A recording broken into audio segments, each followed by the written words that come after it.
All right, we've learned some terms now. Response, the band pass, low pass, band stop, that kind of thing. Let's do a low pass. And the types, elliptic, Butterworth, Bessel, Chebyshev. We'll start with Butterworth. Either shunt first or series first. We'll do series first. And then order. Let's do a second order filter. All right. And 100 megahertz. We'll just say everything's at 100 megahertz. That's fine. Let's compute it. And you can see this looks like a very common filter. It has an inductor and it has a capacitor. So the inductor will let through low frequency and the capacitor will shunt high frequency. And you end up with a curve that looks something like this, right? And it's designed here at 100 megahertz. And at 100 megahertz, we've got about a minus 3 dB cutoff right there. And at 10 times that, that's way over someplace else, right? 100 megahertz, 1000 megahertz. Yeah, it doesn't go that far. Let's do cutoff, impedance factor. I don't know how to scale it, but that's fine. It's fine the way it is. All right. So we can look at dB per octave.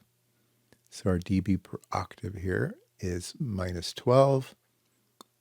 And we went from minus 3 to minus 12, doubling the frequency. Anyway, you get the idea. All right. Second order filter. And we can look and we have one inductor and one capacitor. 1, 2. Interesting. Let's go to a fourth order filter. Okay. And like I said, it's just stacking them together. We have one second order filter followed by another second order filter. And that gives us 4 orders. 1, 2, 3, 4. So very easy. And you can see that now we're falling off faster. All right. At the design frequency, it's still minus 3 dB because that's the design criteria of this program. It makes sure that at the frequency you've typed in, it will always be minus 3 right now. But at double that, we're now here at minus 24. Okay. And if we go to a 6th order filter, 1, 2, 3, 4, 5, 6. Now at double the frequency, we're down here at minus 36 dB. So you can see that we're rolling off faster with more and more orders, more and more cascading, right? All right. Let's go ahead and look at a Chebyshev. Right. And what does that look like? Oh, wait a minute. I must have done something wrong because it looks exactly like a Butterworth. There's an L and a C and an L and a C and an L and a C. No, it's just the components that you choose. It's how you add things together. You're not trying to make them nice and maximally flat like a Butterworth. You're letting them ripple a little bit, but having it cut off faster.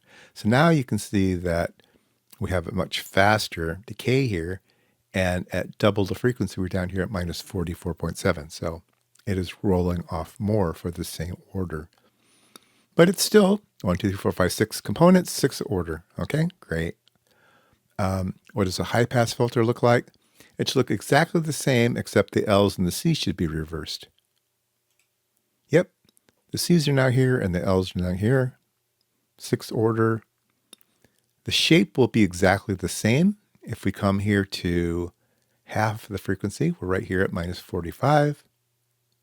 So the filter basically can either be high pass, low pass. You just change the components around. L's and C's. Everything seems just fine. You just use L's and C's in this particular L network. That's series first. You can do shunt first and make it look like that. But the shape will stay the same. It will still work. Just the components are chosen. All right. I think most of the time you'll probably see a series first. That's probably the most. Let's do low pass again. Kind of makes your brain happier to see it this way. All right. Let's do something more fancy though. Let's look at a bandpass filter. Let's do bandpass. Let's do Butterworth. Let's do fourth order. Shunt first. Series first. Let's do series first.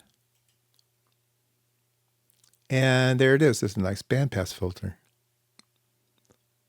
And you can see that we have series first. But you can say, hey, wait a minute. We have both a capacitor and an inductor. Oh, that's interesting. 1, 2, 3, 4, 5, 6, 7, 8. Wait a minute, we have 8 components. That's not fourth order.